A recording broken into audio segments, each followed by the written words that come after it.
آج کل کے حالات کے پیش نظر ایک فوارہ آپ ضرور ساتھ رکھیں. یہ فوارہ ہے، اس میں پانی بھرا ہوا ہے، آن لائن ہم نے اس کو منگایا تھا. اس کا فائدہ یہ ہے کہ آدمی اگر حرم میں بیٹھا ہوا ہے اور اس کا وضو ٹوٹ گیا، اب اگر آپ حرم سے باہر نکل کر واپس جانا چاہیں تو یہ ممکن ہی نہیں. پولیس والے جانے نہیں دیتے، بھیڑ اتنی ہے. اب وضو ٹوٹ گیا، جگہ بھی سنبھالنی ہے، نماز بھی پڑھنی ہے جماعت کے ساتھ اور وضو بھی کرنا، اب کیا کریں؟ تو آپ ایسا اپنے ہینڈ پرس کے اندر ساتھ میں ہر وقت پانی بھر کے رکھیں اور اس سے آپ وضو کر لیں. اس سے وضو کرنے کا طریقہ بہت آسان ہے.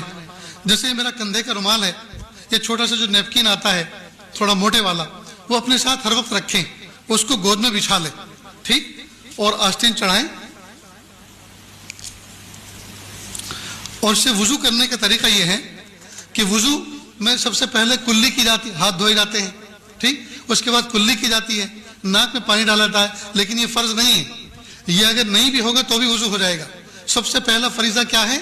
چہرے کا دھونا، پیشانی کے بالوں سے ٹھوڑی کے نیچے تک، ایک کان کے لو سے دوسرے کان کے لو تک، یہ نمبر 1 فریضہ ہے.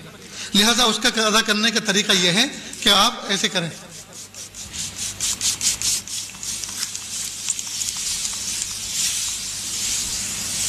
دیکھو میرا منہ بھیگ گیا نا، اس کو میں نے مل لیا. اور شریعت کا فقہ کا اصول یہ ہے، جس عضو کو دھونا ہے اگر اس میں سے 1-2 قطرہ پانی ٹپک گیا تو وہ دھلا ہوا سمجھا جائے گا. یہ تو قطرات تو ٹپک گئے تو چہرہ دھل گیا. اب ہاتھ دھونا ہے جی.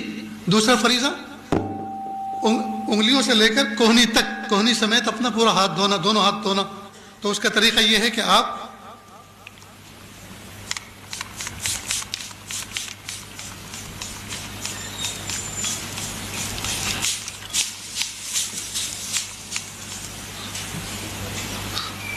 یہ آپ کا ہاتھ دھل گیا، ٹھیک.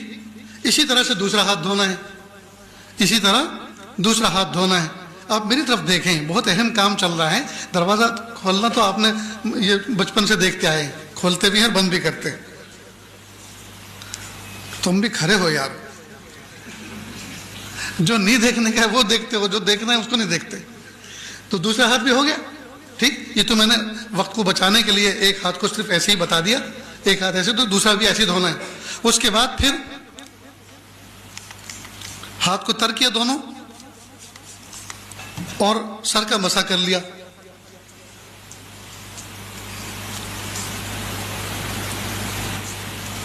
ہو گیا.